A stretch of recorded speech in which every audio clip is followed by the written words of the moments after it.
제일 막 창문 너머의 여름. 그의 여름은 유난히 길고 조용했다. 바람은 느리게 흘렀고 장독대 위 햇살은 오후 내내 머물렀다. 고양이 한 마리가 처마 밑에서 졸고 느티나무 그늘 아래선 아이들의 웃음소리가 멀게 들려왔다. 하숙집 마당에는 오래된 우물이 있었고 그 곁에 돌계단 위로는 들꽃이 피어 있었다. 세상은 아무 일도 없는 듯 평화로웠다. 그러나 그 평화 속엔 어딘가 미묘한 기다림이 있었다. 그 여인은 마을 끝 하숙집에 살았다. 남편을 먼저 보내고 홀로 세 해째 그 집을 지키며 살았다. 그녀의 하루는 단정했다. 새벽에 장독대 뚜껑을 열고 우물물을 길어 밥을 짓고 오후가 되면 창문 앞에 앉아 자수를 놓았다.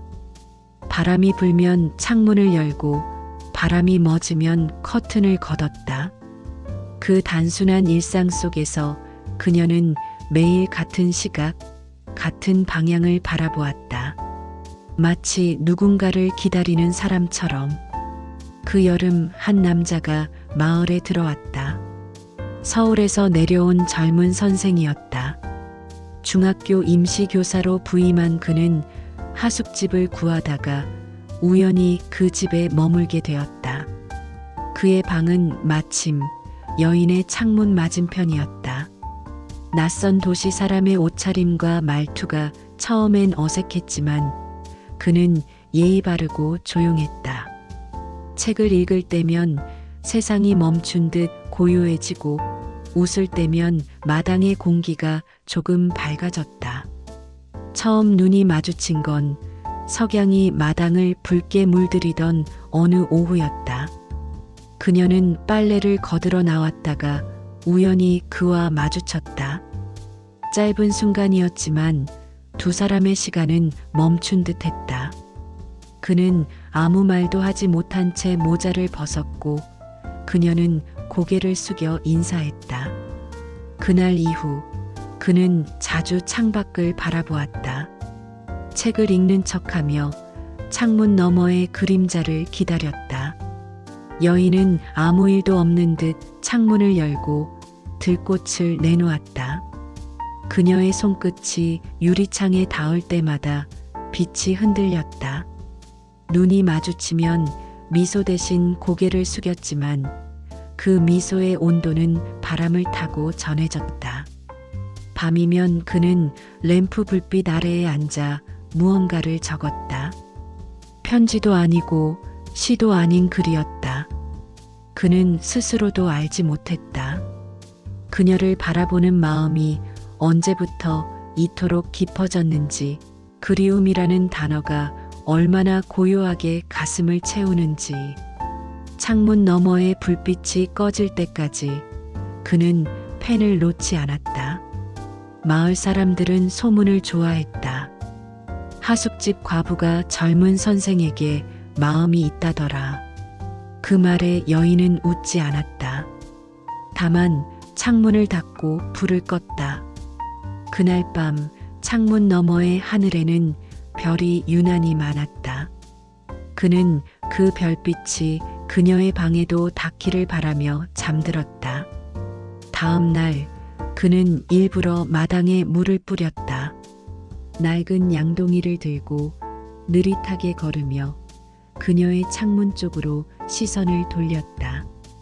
그녀는 커튼을 걷고 잠시 그를 바라보았다. 둘 사이에 바람 한 줄기만이 오갔다. 그 순간 그는 비로소 깨달았다. 말로 하지 않아도 전해지는 마음이 있다는 것을. 그날 이후 두 사람은 매일 같은 시각에 창문을 열었다. 아침이면 그녀가 꽃병에 들꽃을 꽂고 그는 그것을 바라보며 미소를 지었다.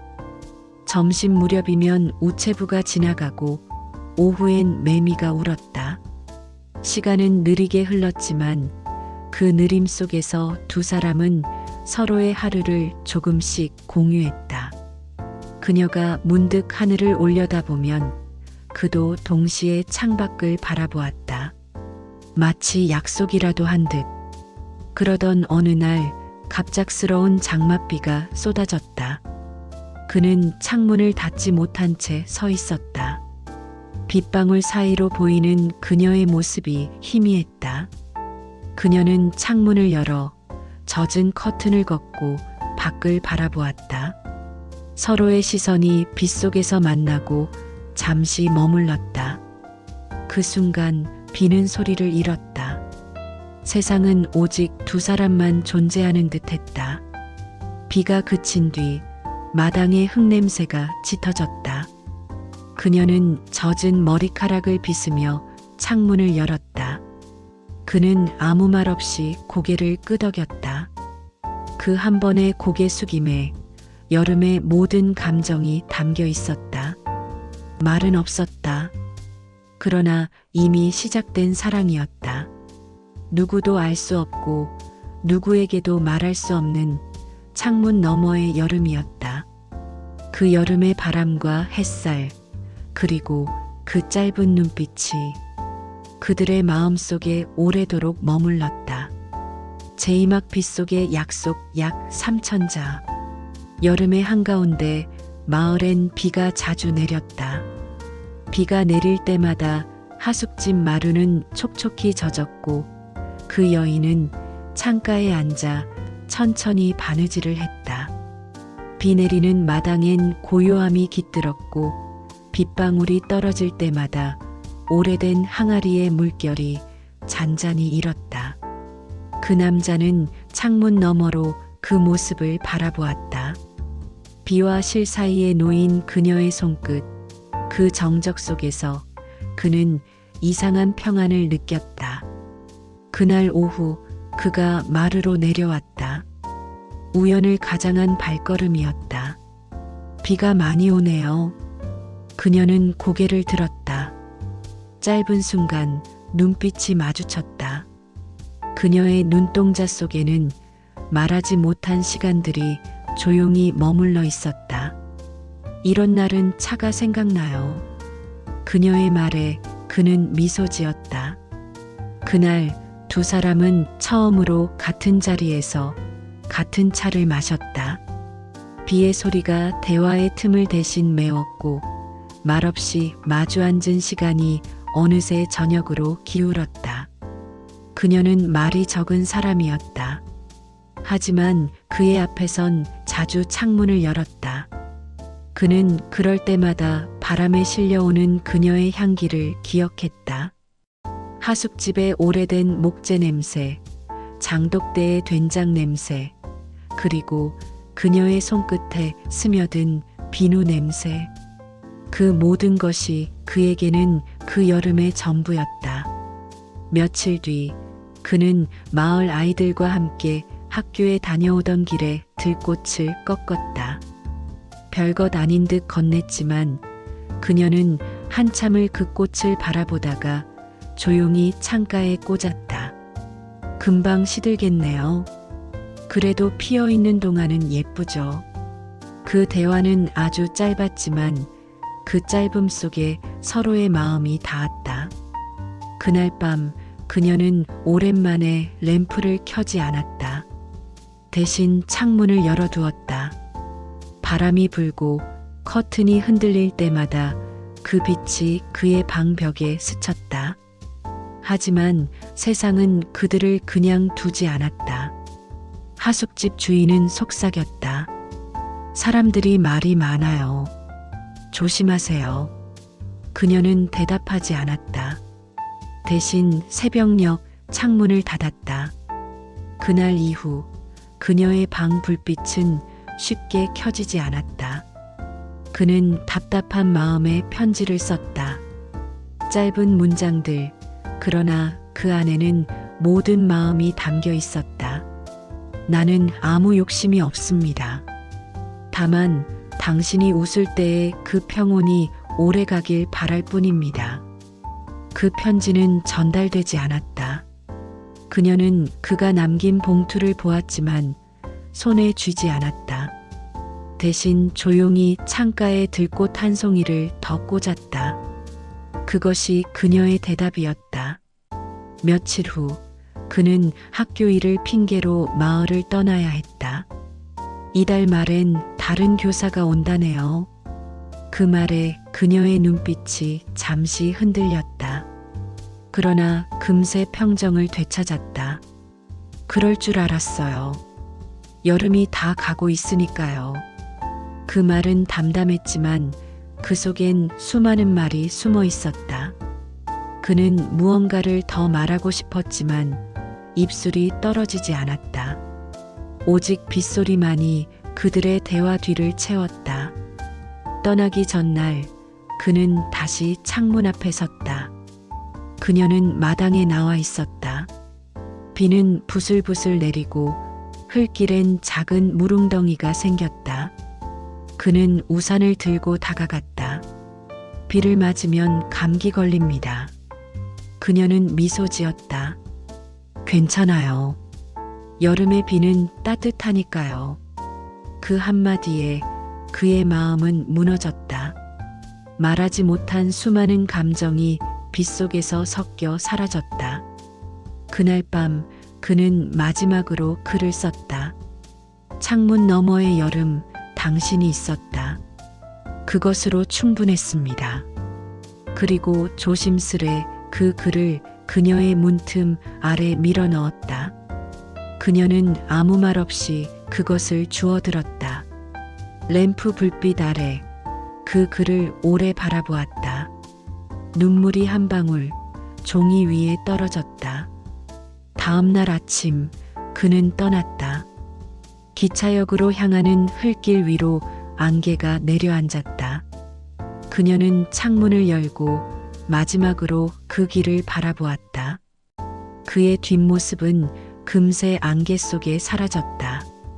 바람이 불고 커튼이 흔들렸다. 그녀는 손끝으로 창문 틀을 쓸며 조용히 말했다. 잘 가요, 선생님. 그날 이후 그 여름의 비는 유난히 길었다. 그리고 그 빗소리 속에서 그녀는 언제나 그를 떠올렸다. 창문 너머로 들리던 웃음, 글을 쓰던 손, 그리고 그 짧은 여름의 약속. 모든 것은 흘러갔지만 마음 한켠엔 여전히 그 빗속의 향기가 남아 있었다.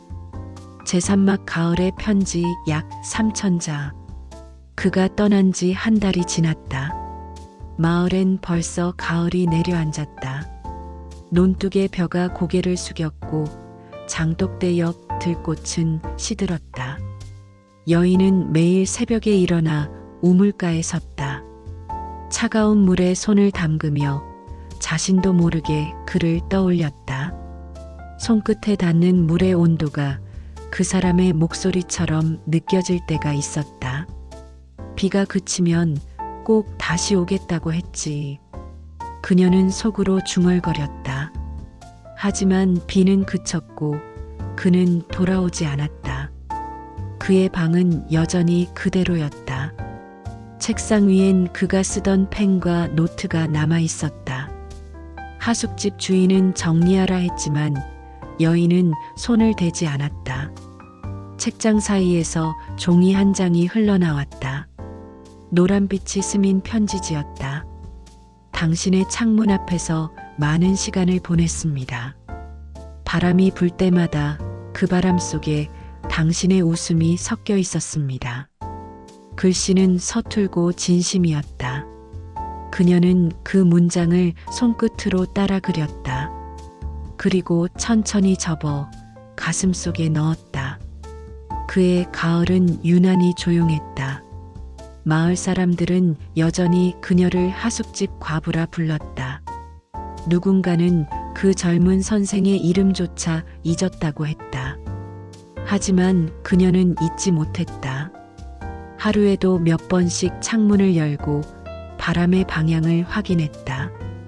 그 바람이 남쪽에서 불어오면 그는 그 길 어딘가를 걷고 있을 것 같았다.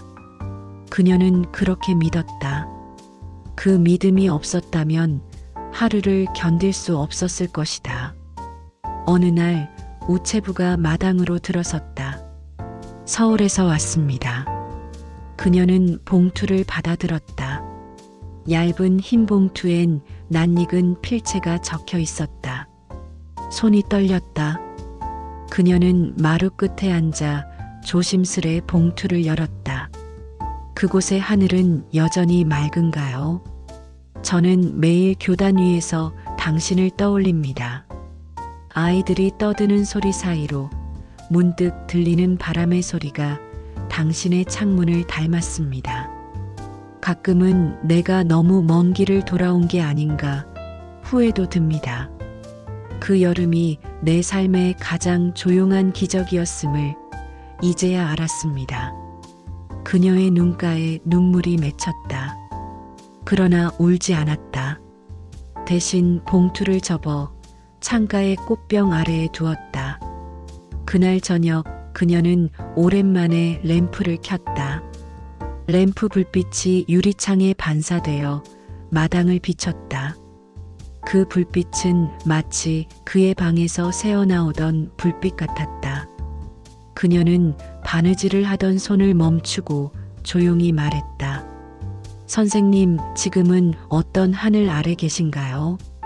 밤이 깊었다. 바람이 불고 낙엽이 마당을 스쳤다. 그녀는 창문을 열고 밖을 바라보았다. 하늘엔 달이 떠 있었고 달빛이 장독대에 비쳤다. 그 빛이 너무 고요해서 마치 그가 서 있는 듯 했다. 그녀는 두 손을 모아 가슴 앞에 대었다. 기도처럼 혹은 편지처럼 당신이 내 창문 앞에 다시 서지 않아도 괜찮아요. 그 여름이 있었으니까. 그것만으로도 내 생은 조금은 따뜻해졌으니까. 그 후로 그녀는 하루에 한 번 그에게 답장을 썼다. 하지만 보내지 않았다. 그 편지들은 모두 장롱 안에 고이 쌓였다. 봉투마다 날짜가 적혀 있었다. 9월 10일, 오늘은 하늘이 높아요. 9월 25일, 들녘의 바람이 당신 같아요. 10월 1일, 창문에 낙엽이 붙었어요. 그녀의 글씨는 점점 흐려졌고 잉크는 바랬다. 그러나 그 마음만은 단 한 번도 바래지 않았다. 어느 저녁 학교에서 일하던 그의 동료가 마을을 찾았다. 그녀에게 작은 상자를 건넸다. 선생님이 부탁하셨습니다. 상자 안에는 오래된 수첩 한 권과 낡은 만년필이 들어 있었다. 표지엔 희미한 글씨가 새겨져 있었다. 창문 너머의 여름 그 이름을 잊지 않기 위해. 그녀는 그 자리에서 아무 말도 하지 못했다. 그저 두 손으로 수첩을 감싸쥐고 눈을 감았다. 수첩의 종이 냄새 속에서 그 사람의 목소리가 들려오는 듯 했다. 그날 밤 그녀는 수첩을 품에 안고 잠이 들었다. 그리고 꿈을 꾸었다. 창문 너머로 여름의 바람이 불고 석양빛 속에서 그가 웃고 있었다. 그녀는 창문을 열었다. 그는 아무 말 없이 고개를 끄덕였다. 그 순간 그녀는 깨달았다. 이별은 끝이 아니라 기억의 또 다른 이름이라는 것을. 아침이 밝았다. 햇살이 부엌 창문을 스며들었다. 그녀는 조용히 일어나 장독대 앞에 섰다. 그리고 속삭였다. 선생님, 오늘도 바람이 부네요. 바람이 그녀의 머리카락을 스쳤다. 마치 대답처럼. 그 가을의 하늘은 끝내 눈부시게 맑았다. 그리고 그 맑음 속에서 그녀는 여전히 창문 너머의 여름을 살고 있었다.